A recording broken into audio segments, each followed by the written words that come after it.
కథ పేరు చూసి గాడిద మాట్లాడటం ఏమిటని ఆశ్చర్యపోతున్నారా? అవునర్రా, నిజంగా గాడిద నిజంగానే మాట్లాడింది. ఒకసారి అక్బర్ చక్రవర్తితో మాట పట్టింపు వచ్చి బీర్బల్ గాడిదతో మాట్లాడించటమేగాక గాడిదతో పుస్తకం కూడా చదివించాడు. ఇప్పుడు మీకు ఆ కథనే చెప్పబోతున్నాను. ఒక రోజున అక్బర్ బీర్బల్లు సభలో ఉండగా ఒక వ్యాపారి ఒక గాడిదను తీసుకుని వచ్చాడు. తాను తీసుకువచ్చిన గాడిదను రాజుగారికి అమ్మాలన్నది ఆ వ్యాపారి ఉద్దేశ్యం. సమయానికి బీర్బల్ కూడా సభలో ఉండటం చూసి ఆ వ్యాపారి ఎంతో సంతోషించాడు. అతను తీసుకువచ్చిన గాడిదను చూసి బీర్బల్, మహారాజా, ఈ గాడిదను చూస్తుంటే ఇది ఎంతో తెలివి కలదని నాకు అనిపిస్తుంది. మనం కొంచెం శ్రద్ధ తీసుకొని ఈ గాడిదకు వ్రాయటం, చదవటం నేర్పిస్తే గాడిద నేర్చుకుంటుందని నాకు అనిపిస్తుంది అన్నాడు. అంతే, అక్బర్ ఆ మాటనే పట్టుకున్నాడు. అయితే బీర్బల్, ఈ గాడిద చాలా తెలివైనది అని అంటావు అవునా అని అడిగాడు. మహారాజు, అవును మహారాజా అన్నాడు బీర్బల్. మనం కొంచెం ఓర్పుగా చెబితే ఈ గాడిద చదవటం, వ్రాయటం నేర్చుకుంటుందని అంటావు అవునా అని అడిగాడు అక్బర్. మళ్ళీ అవునని చెప్పాడు బీర్బల్. వెంటనే అక్బర్ చక్రవర్తి ఓ నిర్ణయానికి వచ్చారు. ఆ వ్యాపారి దగ్గర గాడిదను కొన్నాడు. ఆ గాడిదను బీర్బల్ చేతిలో పెట్టాడు. రాజుగారు గాడిదను కొని తనకు ఎందుకు ఇస్తున్నాడో బీర్బల్కు అర్థం కాలేదు. వెంటనే రాజుగారిని అదే ప్రశ్ననడిగాడు. బీర్బల్, ఈ గాడిదను నీతో పాటు తీసుకుని వెళ్ళు. ఓ నెల రోజులు సమయం ఇస్తున్నాను. ఈలోగా ఈ గాడిదకు చదవటం, వ్రాయటం నేర్పించు. నెల రోజుల తర్వాత గాడిదను తీసుకురా. ఒకవేళ నువ్వన్నట్టుగా నెల రోజుల లోపల గాడిదకు చదవటం, వ్రాయటం రాకపోతే నిన్ను శిక్షించాల్సి ఉంటుంది. చెప్పు, ఇది నీకు సమ్మతమేనా అని అడిగాడు అక్బర్ చక్రవర్తి. బీర్బల్కు రాజుగారి మాట మన్నించటం మినహా వేరే గత్యంతరం లేకుండా పోయింది. అలాగే మహారాజా, మీరు కోరుకున్న విధముగానే నెల రోజుల లోపల ఈ గాడిదకు మాట్లాడటం, వ్రాయటం నేర్పిస్తాను అన్నాడు బీర్బల్. రాజుగారు చెప్పిన విధంగా గాడిదను తీసుకుని ఇంటికి వెళ్ళాడు. రాజుగారి సభలో ఉన్న వారంతా బీర్బల్ సాహసానికి ఆశ్చర్యపోయారు. ఇదంతా జరుగుతుందా? నిజంగా బీర్బల్ గాడిదకు చదవటం, వ్రాయటం నేర్పిస్తాడా? ఒకవేళ ఆ పని చేయలేకపోతే రాజుగారు బీర్బల్ను శిక్షిస్తారా? లేకపోతే బీర్బల్ మీద ఉన్న అభిమానం కొద్దీ మందలించి వదిలేస్తారా? అసలు జంతువులు ఎక్కడైనా మాట్లాడతాయా? మాట్లాడటమే రాని జంతువుకు బీర్బల్ చదవడం, వ్రాయడం ఎలా నేర్పిస్తాడు? బీర్బల్కు ఈసారి ఎలా అయినా శిక్ష తప్పదు అని ఓ వర్గం వారు. ఇంతకుముందు కూడా ఎన్నోసార్లు ఇలాంటి చిక్కు సమస్యలను బీర్బల్ ఎంతో తెలివిగా పరిష్కరించాడు. అలాగే ఈసారి కూడా ఎంతో తెలివిగా ఈ సమస్యను పరిష్కరిస్తాడు అని మరొక వర్గం వారు. ఈ విధంగా సభ రెండుగా చీలిపోయింది.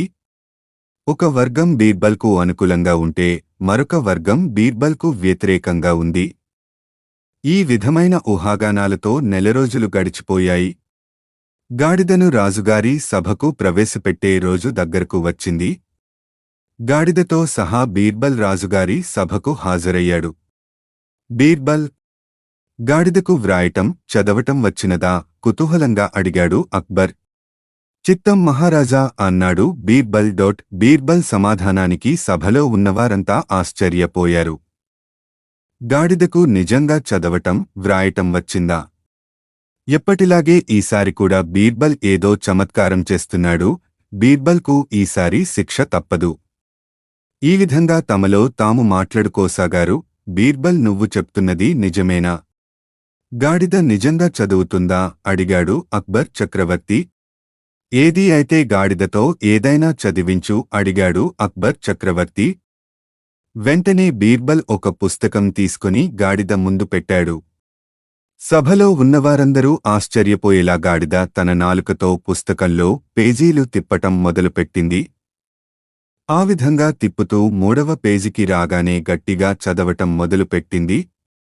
ఇదంతా చూస్తున్న అక్బర్ చక్రవర్తి, సభలో ఉన్న మిగతావారు ఆశ్చర్యంతో ముక్కున వేలు వేసుకున్నారు. అద్భుతం, నిజంగా అద్భుతం బీర్బల్, నీవు చాలా గొప్పవాడివి.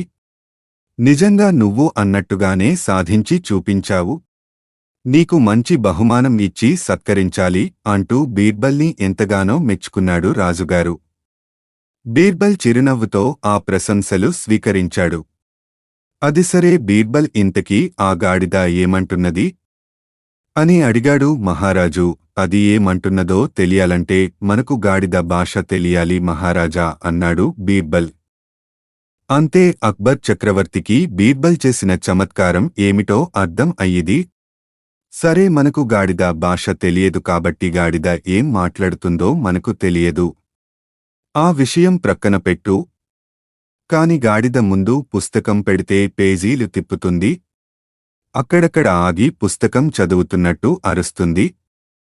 చెప్పు బీర్బల్, నువ్వేం చేస్తావు? పుస్తకం చదవటం దానికి ఎలా నేర్పించావు అని అడిగాడు అక్బర్. అక్బర్ చక్రవర్తి చెప్పిన ప్రశ్నకు బీర్బల్ ఇలా సమాధానం చెప్పాడు. మహారాజా, ఆ రోజున గాడిదను చూచి దాన్ని మీ దగ్గర మెచ్చుకుంటే ఆ వ్యాపారికి 4 డబ్బులు ఎక్కువ వస్తాయి కదా అని అనుకున్నాను. అందుకే మీ ముందు అలా చెప్పాను. మీరు వెంటనే 4 రోజులు సమయం ఇచ్చి గాడిదకు చదవటం, వ్రాయటం నేర్పించమని చెప్పారు.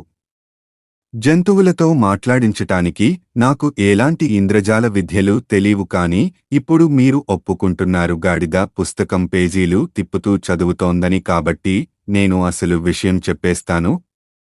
తీరా అసలు సంగతి విన్నాక మీరు నన్ను శిక్షించకూడదు అన్నాడు బీర్బల్. అక్బర్ అందుకు అంగీకరించాడు.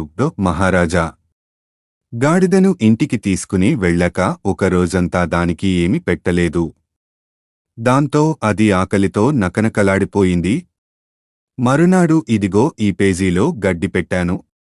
అంతే, అసలే ఆకలిమీద ఉంది. దానికి తోడు పుస్తకంలోంచి గడ్డి కనిపిస్తుంది. ఇంకేముంది, గబగబా పుస్తకం తెరచి మొదటి పేజీ తీసి అక్కడ పెట్టిన గడ్డిని తినేసింది. మరునాడు రెండో పేజీలో గడ్డి పెట్టి గాడిద ముందు పెట్టాను. పుస్తకం దాని ముందు పెట్టగానే దానిలో గడ్డి పెట్టి ఉంటానని గాడిద అనుకోవడం మొదలు పెట్టింది.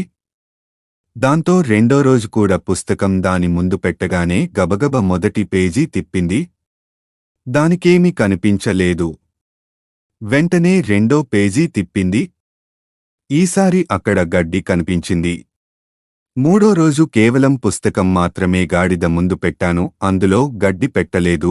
ఎప్పుడైతే పుస్తకంలో గడ్డి పెట్టలేదో గాడిద పెద్దగా అరవటం మొదలుపెట్టింది. ఈ విధంగా సుమారు 4 రోజుల పాటు దానికి శిక్షణ ఇచ్చాను. అంతే, అదేవిధంగా మీకు ఇచ్చిన మాట నిలబెట్టుకున్నాను అంటూ తను ఏ విధంగా గాడిదతో మాట్లాడించాడో రాజుగారికి వివరించాడు బీర్బల్. అంతే, సభలో ఉన్న వారంతా చప్పట్లు కొట్టి బీర్బల్ను ఎంతగానో అభినందించారు. ఇక రాజుగారైతే బీర్బల్కి బోలెడన్ని బహుమానాలు ఇచ్చారు. హాయ్ ఫ్రెండ్స్, ఇలాంటి వీడియోస్ మరిన్ని ఫ్రీగా చూడడానికి ఛానల్ని సబ్స్క్రైబ్ చేసుకోండి. అలాగే పక్కన ఉన్న గంట సింబల్ని నొక్కి పెట్టుకోండి. ఏదైనా వీడియో అప్లోడ్ చేయగానే మీకు నోటిఫికేషన్ అనేది వస్తుంది.